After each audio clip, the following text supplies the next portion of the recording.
Happy birthday, TATWA Technologies. The toddler of 2002 has grown up to become a handsome young adult.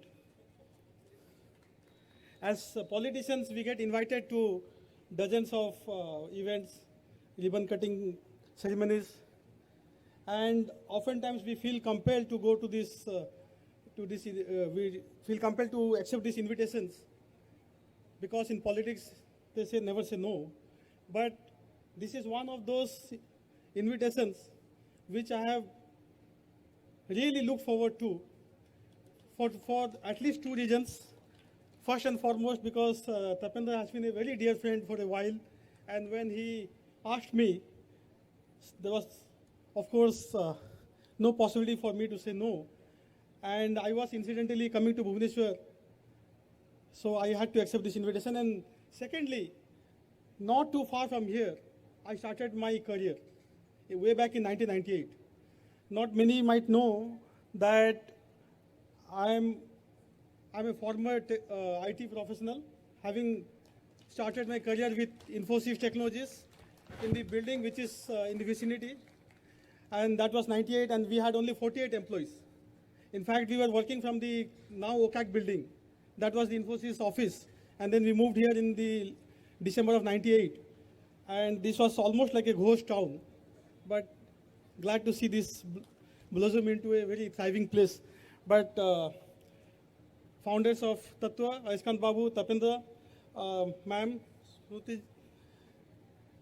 Parthasarthaji, revered parents, very, very proud parents, all what you call TINs, dear friends, very, very honored and delighted to be here amongst you. Thank you, Tapendra, for inviting me. I have the highest regards for entrepreneurs. And when I say this, I really mean it. Because entrepreneurs, they create jobs for the nation, they create wealth for the nation, for the nation. And oftentimes we politicians take credit for the great things that you all do. It's not easy. Doing business in India is certainly not easy.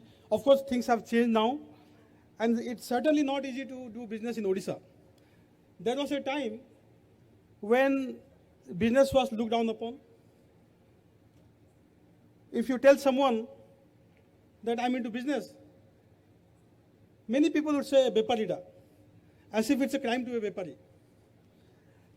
So that societal acceptance was certainly not there.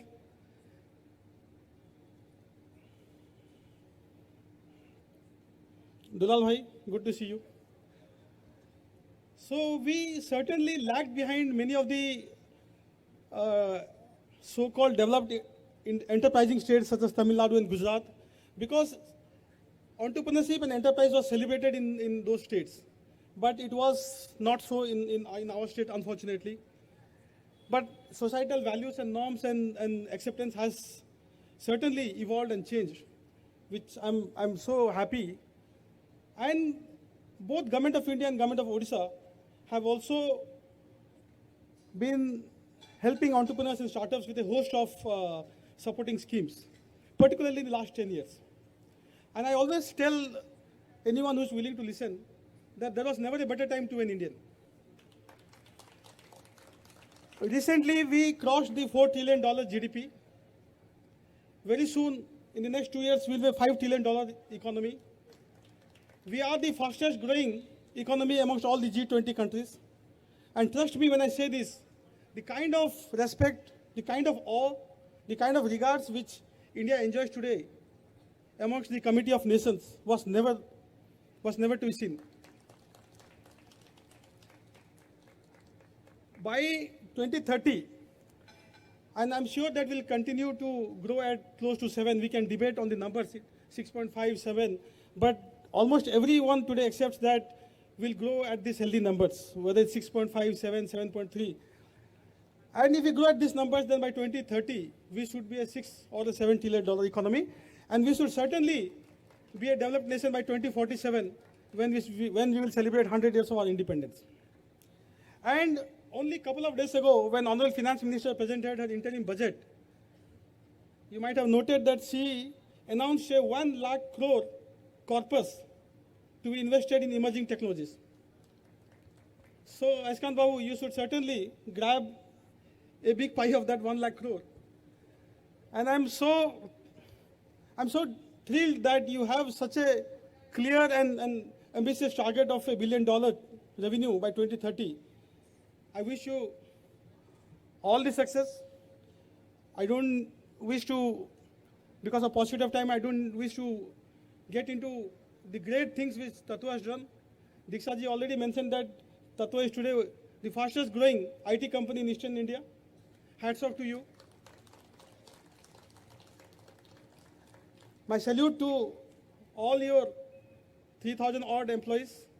You are not only making your company proud or your employees proud, but you are making Odisha proud. And I'm absolutely confident that you will continue to do so. Finally, I leave with only one thought. I'm a great admirer of Paulo Coelho. In fact, I had the good fortune of meeting him, and my life has literally been transformed by a book called The Alchemist, which I'm sure many of you have read, and I have gifted that book to at least 200 people. And there is a line in that book which has been my favorite since 2004 when I first read that book. If you truly want something, then the entire universe conspires in helping you get that or achieve that. And when I met him, I told him, sir, you have transformed my life without you knowing that. And your book has, it's a long story, so I won't get into that, but that has been truly my guiding philosophies. And I truly believe that TATWA, because you are hungry for growth, you are hungry for success. Success not only the materialistic term. When I was watching your presentation, I saw that you are not only doing well, your bottom lines, your top line and bottom lines are also growing, but you are an environmentally and socially conscious company, which is, I think, in my view, even far more advisable than becoming a $1 billion company. So I wish TATWA the best, and we are going to a $1 trillion digital economy, which will be roughly 20% of our GDP. And I'm pretty sure that TATWA will claim a big chunk of that $1 trillion economy. I wish you the best again. Thanks, Tapendra and TATWA Technology for inviting me. This one.